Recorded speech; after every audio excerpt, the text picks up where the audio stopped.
บายดีข้าพเจ้าสุขสวรรค์เวลาต่อไปเชิญทานรับชมข่าว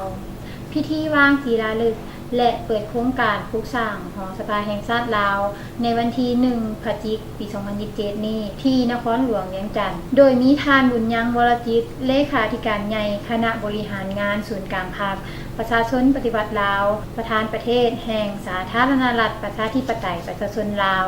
ท่านนางปานิยาโทตู้กรรมการกรมการเมืองประธานสภาแห่งชาติลาวท่านนางเวียนที่กิมเงิน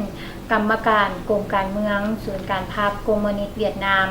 ประธานสภาแห่งชาติแห่งสาธารณรัฐสังคมนิยมเวียดนามท่านสอนไซศรีพันดอนรองนายกรัฐมนตรีแห่งสาธารณรัฐประชาธิปไตยประชาชนลาวท่านจิงดินยุ่งรองนายกรัฐมนตรีสาธารณรัฐสังคมนิยมเวียดนามและภาคส่วนที่เกี่ยวข้องสองฝ่ายได้เข้าร่วมพิธีในโอกาสนี้ท่านสมพันธ์แพงคำมีรองประธานสภาแห่งชาติลาวหัวหน้าคณะชี้นำโครงการปลูกสร้างหอสภาแห่งชาติได้ให้รู้ว่าโครงการดังกล่าวมีเนื้อที่ทั้งหมด 23,400 ตารางเมตรในนั้นมีเนื้อที่ปลูกอาคาร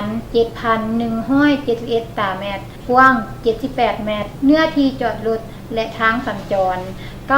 9,450 ตารางเมตรสามารถจอดรถใหญ่ได้273 คันรถเมล์3คันรถจักร270 คันเป็นอาคาร5ชั้นสูง 34.6 เมตรสามารถบรรจุได้800ถึง 1,000 คนส่วนห้องประชุมสำหรับสมาชิกสภาแห่งชาติบรรจุได้433 คนโดยได้รับการช่วยเหลือจากรัฐบาลและประชาชนเวียดนามจำนวน